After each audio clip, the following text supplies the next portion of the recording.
Και η δική μου κόρη, κύριε Υπουργέ, ταξίδευσε με το τρένο. Δόξα τω Θεώ, δεν έπαθε τίποτα το παιδί μου. Και θα το πω, ομά, αν ήταν το παιδί μου εκεί μέσα, δεν ξέρω τι θα έκανα από τον Υπουργό. Αν ήταν το παιδί μου, και συμπτωματικά τη γνωρίσατε την κόρη μου κάποια στιγμή, για να τα λέμε κιόλα.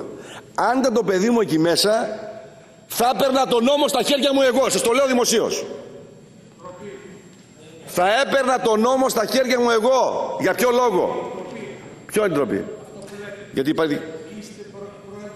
Σοβαρά? Έχετε χάσει παιδί, κύριε, εσείς?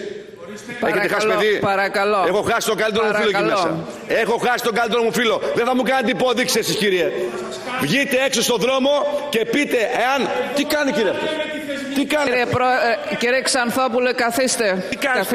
Καθίστε, κύριε Ξανθόπουλε. Δεν θα μου κάνεις το δάχτυλο εμένα έτσι. Πρόεδρε, έτσι.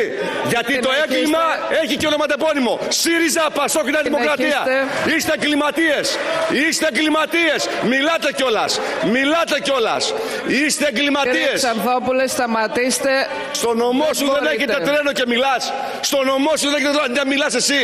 Μιλάς εσύ που είσαι βουλευτής του νομού Δράμας και δεν τρέπεσαι λίγο. Δεν έχεις τρένο. Πώς θα το... Δεν θα σου μιλάω όπως θέλω. Παρακαλώ. Με διέκοψες. Κύριε Ξανθόπουλε, καθίστε παρακαλώ. Γι' αυτό γίνατε τουρλουμπούκι. Ωραία, συνεχίστε, κύριε Πελόπουλε. Μην συνεχίζετε το διάλογο. Μην συνεχίζετε το διάλογο. Κύριε Χίτα, εσείς τώρα τι θέλετε? Λοιπόν, συνεχίστε. Προσπαθώ τη συζήτηση να την ομαλοποιήσουμε. Παρακαλώ, συνεχίστε, Πρόεδρε. Η φορά μας είναι ουσιαστική. Ζείτε εκτός κοινωνίας. Βγείτε έξω στην κοινωνία και ρωτήστε, εμπιστεύονται τη δικαιοσύνη? Διορίζετε εσείς εισαγγέλιες του υπάρχουν ή όχι? Διορίζετε όλη τη διαδικασία δικαιοσύνη του υπάρχουν ή όχι? Ποιος τη διορίζει? Εγώ? Εσείς τη διορίζετε. Και εμπιστεύετε στη δικαιοσύνη? Δεν εμπιστεύεται τη δικαιοσύνη ο Έλληνας. Εδώ είναι το πρόβλημα. Άρα λοιπόν έχουμε προτείνει τι να κάνουμε τη δικαιοσύνη. Κάηκαν άνθρωποι ρε εσείς. Αυτό είπα εγώ. Το παιδί σου άμα ήταν τι θα κάνεις εσύ? Το παιδί σου τι θα κάνεις εσύ? Το παιδί σου θα τον έπαιρνα στα χέρια μου, ναι.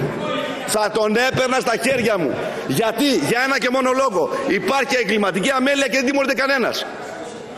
Λοιπόν, Πρόεδρε, θα παρακαλέσω, Πρόεδρε, ένα λεπτό. Τα περί αυτοδικαίας θα διαγραφούν από τα πρακτικά. Συνεχίστε την ομιλία σας.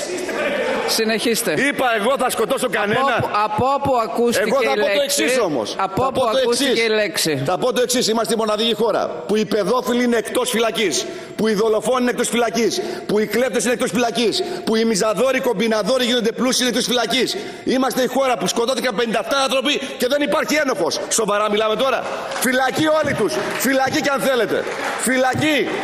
Κανείς δεν μπαίνει φυλακή. Κανείς δεν μπαίνει φυλακή. Μαζέψτε τον κύριε Παπά. Μαζέψτε τον κύριε Παπά. Κύριε Ξανθόπουλε, παρακαλώ. Αλλά δεν γίνεται αυτό. Αυτή είστε. Ο καθένας λέει ό,τι θέλει και έχει την ευθύνη αυτόν που λέει και κρίνεται. Είναι εκ του ασφαλούς η θέση ορισμένων εδώ μέσα να μην πηγαίνουμε το τρένο. Είναι εκ του ασφαλούς η θέση ορισμένων εδώ μέσα, επειδή δεν χάσα συγγενείς και φίλους, να ομιλούν και να λένε αυτοδικία είναι αυτό. Ρωτήστε την κυρία Καστιανού. Ρωτήστε την κυρία Καστιανού. Ρωτήστε τους συγγενείς, αυτό σας λέω. Ρωτήστε τους. Αν τους ρωτήσετε θα καταλάβετε. Περιμένουν τη δικαιοσύνη. Το παιδί του δεν μπορεί να κάνει εκταφή άνθρωπος. Τι είναι αυτά που λέτε τώρα? Τι είναι αυτά που λέτε? Δεν σας πιστεύει κανένας. Γι' αυτό και κατρακυλάει το πολιτικό προσωπικό της χώρας, το πολιτικό σύστημα.